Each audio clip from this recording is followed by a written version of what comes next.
So to recap the workout, I didn't feel like exercising. There's one part of the workout I forgot to mention. Once we get warmed up with a walk, we are ready to run.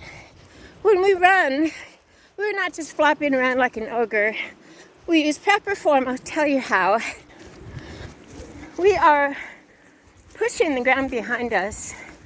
We are landing on our heel, and we are pushing the earth behind us like we are doing a reverse lug lift. And we take advantage of our environment to get a targeted workout. So once we are warmed up, I talk about correct form because we don't want to injure ourselves. So I did do some step-ups after my warm-up, and then I did the soccer hops, and I did the side-to-side curb hops. The key is to get that heart rate up. So I'll show you the these step-ups on the tree stump. Here's a tree stump. It's about up to my knee. So I did all the weight is on the heel. Stepping up, switching feet, stepping up, switching. You will feel it in the glute, quadricep, and hamstring. We have correct form with our exercises because we want to target those muscles, get the benefit of the exercise. We don't just flop around. There's quantity over quality over quantity. So we don't need a marathon workout for 2 hours boot camp where we hate it and we injure ourselves and we tear our knees and hurt our back.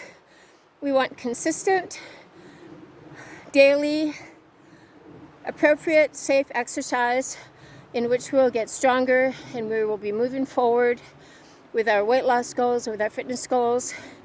I can give you an example. I tore my bicep by overdoing the push-ups and the weightlifting. So I was in a sling for a good 3 or 4 months. So now that my bicep is healed, I'm easing back into the push-ups and the weightlifting. I'm not going directly to the 20-pound dumbbells for bicep curls. When we injure ourselves, then that is a setback. We are set back, and then we have to start all over again. So we want to build on our strengths. We want to get more strong, more fit, and increase our stamina. Not avoid the exercise for 3 months, eating a gallon of ice cream, and then we feel bad and we do a 2-hour boot camp and we hate it and we end up injuring ourselves. That's not what fitness is about. Fitness is about enjoying the feeling, the experience of being fit. Fitness is about taking care of our bodies, being able to go on a hike, take our dog out, go on a hike with our family or friends, not run out of breath. Fitness is about feeding our body the one ingredient healthy foods because that is what fuels our body. I've talked about emotional eating. Many of us, including myself, anesthetize ourselves when we have uncomfortable feelings with junk food, even quote-unquote healthy food, junk food, and we're only hurting ourselves. When we anesthetize ourselves with food, instead of just allowing that uncomfortable feeling to teach us something about our lives and about how we need to proceed, we are avoiding. The key to maturing and growing is to not avoid. So if we have familiar relationships that have given us sadness or grief, maybe we feel ignored, dismissed, not valued. Maybe we are not an aggressive person. I'm talking about myself here. I'm not an aggressive person. I'm not confrontational. And so very often I have the feeling of being dismissed, ignored, or not valued. But then again, we must be true to who we are. I am not one to want to be the center of attention. I'm not a person who wants to showcase and step all over people and steal someone else's thunder or suck the air out of the room or not share the conversation. There are people I know who do that, and it's truly exhausting. But the thing is, we cannot change people. So we love and listen, and then we walk away. It's none of our business how people act.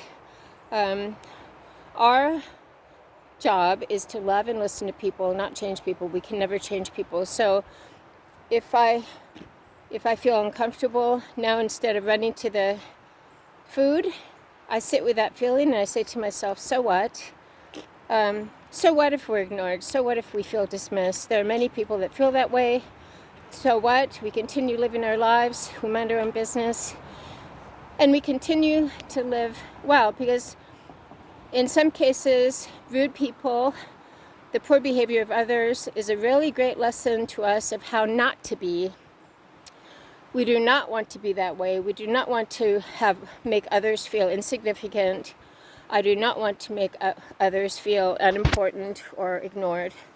One of the reasons I became a personal trainer was because I had had really bad experiences paying money for personal trainers who were on their phones and ignored me and gave me workouts I couldn't do, and I ended up injuring myself, and they treated me like a second-class citizen. Maybe they were in their 20s and I was quite a bit older, but the thing is, people can teach us valuable lessons on how not to be. If we feel dismissed or ignored or devalued, we say to ourselves, that is a good wake-up call for me not to treat other people so that they will feel that way. We don't run to the popcorn, we don't run to the ice cream. That doesn't do a gosh darn thing except make us fat. So on this beautiful day, we all get our exercise. This is the day my Lord has made. I will rejoice and be glad. I will rejoice, will, present tense, and be glad. We are joyful and we are glad for this day. Amidst sadness and depression or disappointment, we live in today. We engage with our activities, we forgive, and we enjoy this day because we have a purpose to make this world a better place, to love and listen to other people.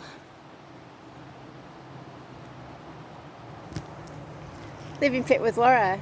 Let's get and stay sane, stable, serene, and strong. Let's get out and get our exercise. I'm proud of you. Keep up the great work.